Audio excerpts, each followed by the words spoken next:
Over the last century, the U.S. Army has fought in jungles, deserts, cities, and frozen hills.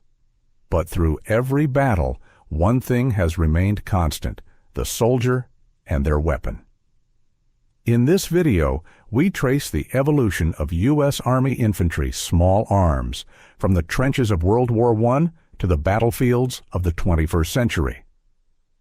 In World War I, U.S. infantry carried the Springfield M 1903, a bolt-action rifle chambered in .306 Springfield.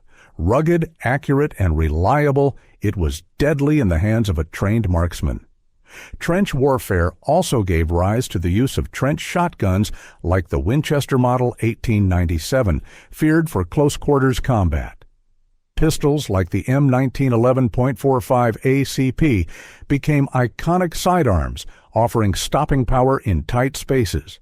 These weapons laid the foundation for American firepower on the battlefield.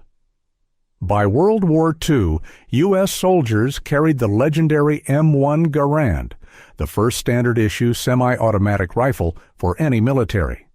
Its 8-round en-bloc clip allowed a much faster rate of fire than the bolt-action rifles of Germany or Japan.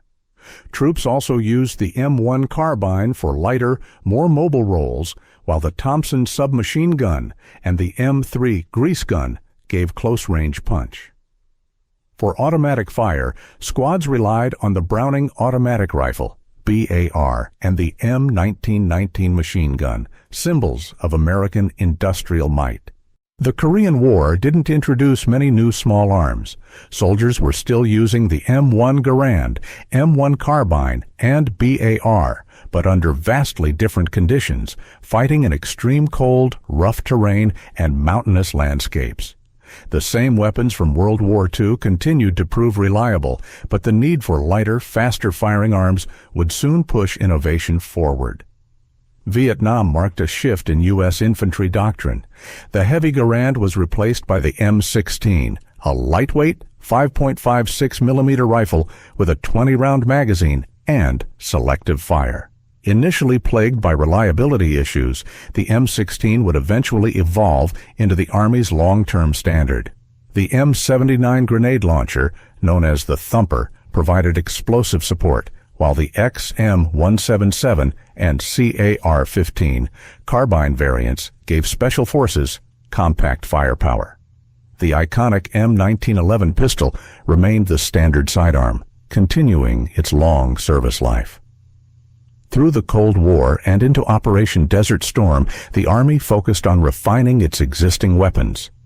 The M16A2 featured a heavier barrel, improved sights, and burst fire mode. Automatic riflemen now use the M249SAW squad automatic weapon, offering a much higher volume of fire.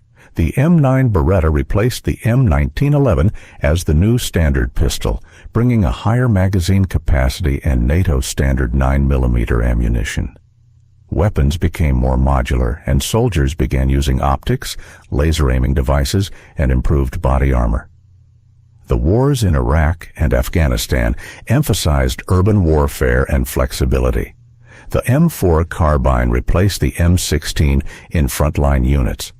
Compact, reliable, and highly customizable, the M4 became the backbone of the modern infantry. Underbarrel M203 grenade launchers, holographic and red dot sights, and vertical grips became standard.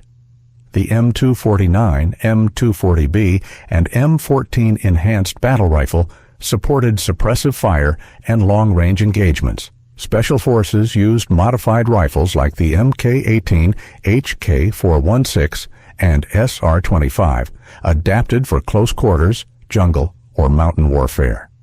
Today, the U.S. Army is undergoing its biggest shift in small arms in decades. The Next Generation Squad Weapon NGSW program is replacing the M4 and M249 with the XM7 rifle and XM250 automatic rifle, both chambered in 6.8mm.